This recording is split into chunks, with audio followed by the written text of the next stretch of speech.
I'm not sure I remember how to work this thing. Hello there, internet. How you doing? Thought you'd seen the last of me. I thought I'd seen the last of you too, but here I am again. I was missing making videos, and I want to get back into making videos. Hopefully, like, more fun, original stuff. But for now, let's just do some bookish. Because today, while I'm filming this, is Book Lovers Day. So why not tell you about all the books that I have loved so far this year. Also, if you can hear like a weird whirring sound, it's because I've got the fan on, because I can't open windows anymore because of this guy. I've read a shit ton of books so far this year, but I've got a couple that I've really enjoyed that have been really standout reads for me, so I figured I'd record myself talking about them. So my first favourite book of the year is a YA book called Juniper Lemon's Happiness Index by Julie Israel. It was your basic YA novel, like it was just like a fun romance novel, and there was nothing like particularly special about it, but I just really enjoyed it. My next favourite book of the year is a book called Taste of Blue Light by Lydia Ruffles, and I read an ARC version of this, and it was described to me as if Sylvia Plath wrote YA books, it would be this book. And dear God, I love Sylvia Plath, and that was the most accurate representation of that book I could think of. It was phenomenal. Immediately after reading that book, I didn't think I would find anything that I liked quite as much, and then I read Sally Nichols' Things a Bright Girl Can Do, which I was reading, coincidentally, over International Women's Day, and it's basically a book that's told from the perspective of lots of different members of the, like, suffragettes and suffragists, and it was fascinating from a historical point of view, but also it was just nice to see, like, because it was about suffragists but also suffragettes, so it was nice to see the distinction and to learn a bit more about it. And I just feel like I read it at a really good time because it was the anniversary of, like, the suffragette movement and getting the vote and stuff, so I feel like I read it at a really good time as well. If you're interested in, like, not necessarily even feminism, if you just want to learn a little bit more about that time period and you want to find out more about that movement, and so it was good because it featured, it's a suffragette movement, a lot of it was primarily aimed at, like, middle-class women. Like, Emmeline Pankhurst did a great job for highlighting women's issues, but only insofar as she talked about middle-class women and women that already had quite a lot of, like, status and money and power and stuff. And that book also focused on, there were working-class women and how their lives would have been affected by the vote and how they lived differently to the people that you would generally think of as being suffragettes. So there were, like, middle-class women, there were young women, there were older women, and then there was working-class women. And I just think that the distinction between them all and the way in which the different characters were introduced, it was well good. Another arc that I got sent to read this year is a book by Chloe Benjamin called The Immortalist. It's out now, so you can also read it, and I thoroughly suggest that you do. It was such an interesting book. The Immortalist is about these 4 siblings who, when they're young, they hear this story about a medium of sorts, and so they go and see her to have their fortunes told, and she tells each of them the day in which they will die, and all of them, like, feel a lot of pressure because of this.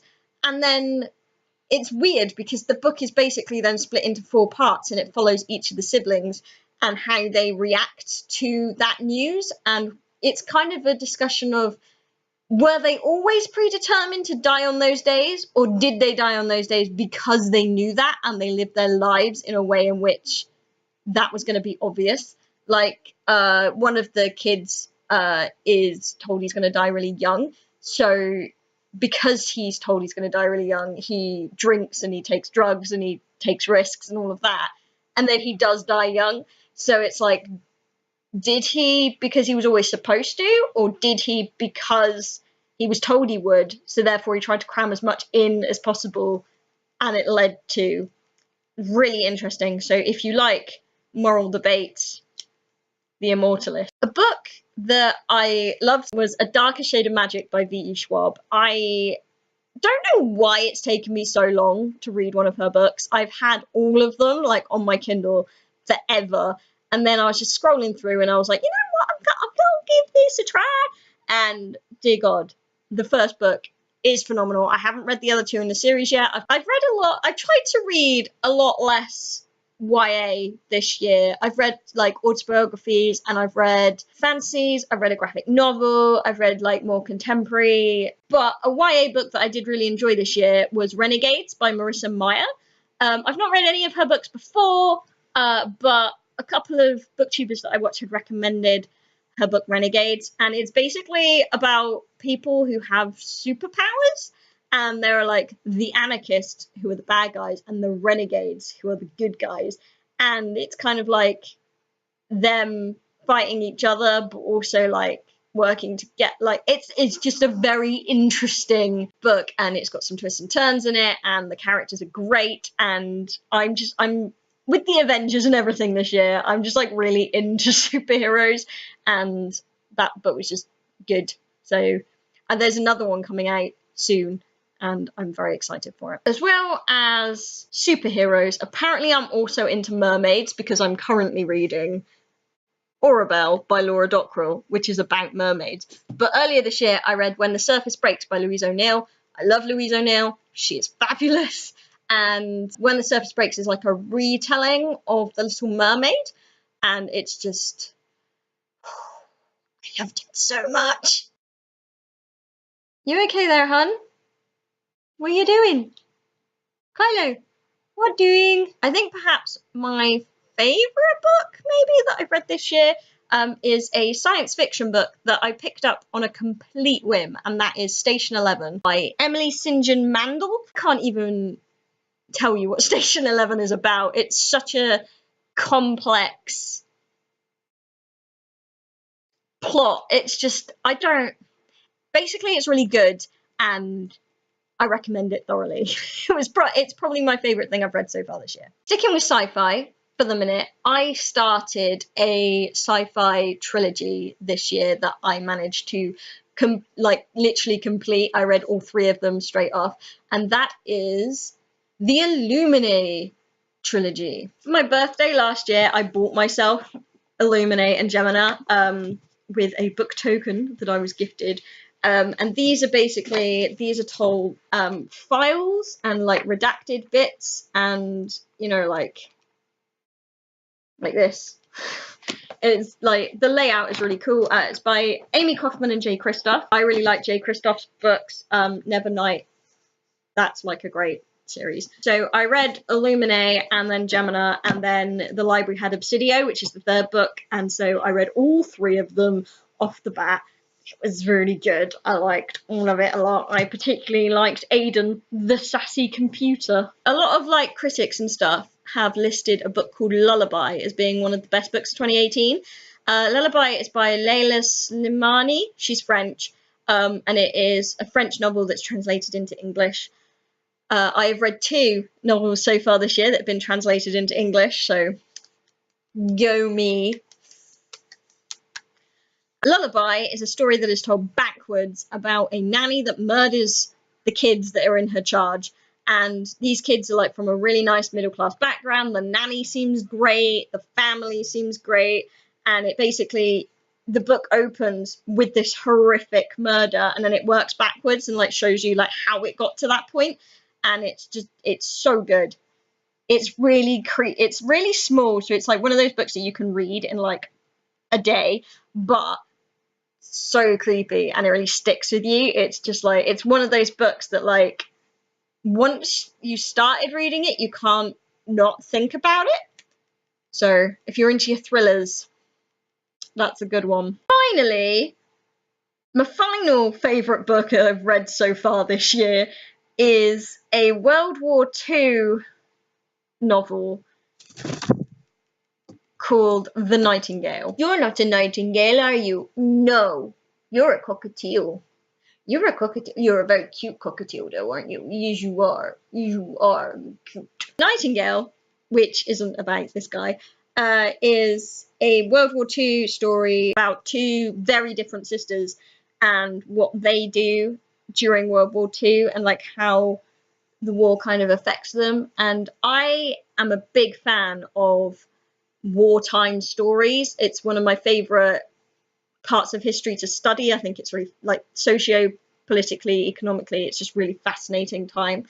And I think we're seeing a lot of similar things happening right now in Europe, especially. I'm always really interested to read books about that time period, but also because I know people that are alive that lived through it, and that's you're right there, hun.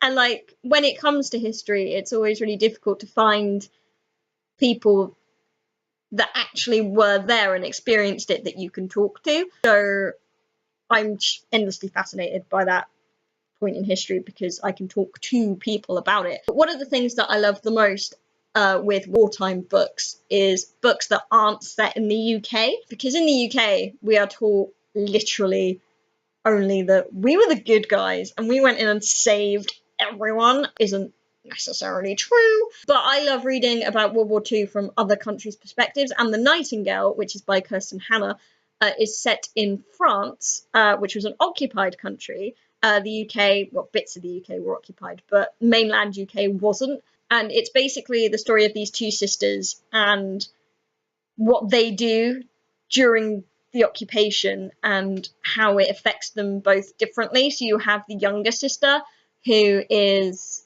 very reckless and impulsive, and she joins with the communists and is basically the Nightingale. Her sister is living in a house that's been requisitioned by the Nazis, so she has actual Nazi commanders stationed with her, and so it's like watching these two sisters and how they're individually fighting their own wars against the backdrop of World War II.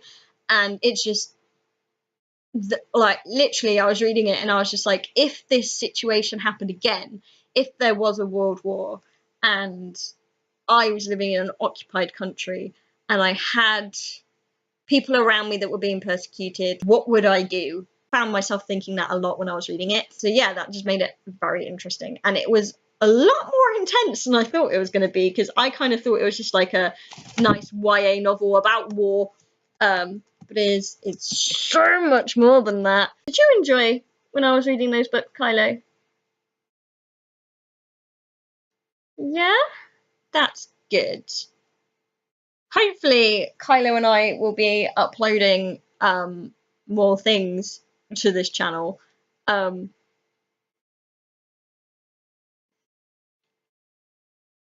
Why must you be this way? Hmm? Why? Why must you do this to me? Hmm? He started talking, but he refuses to do it on camera when there's a phone around, so I can't prove that he talks yet. Say something. Kylo. No, he's not going to. Those were some books that I really enjoyed this year. If you've read them, let me know down below. If you have any recommendations for me for the remaining months of the year, let me know down below.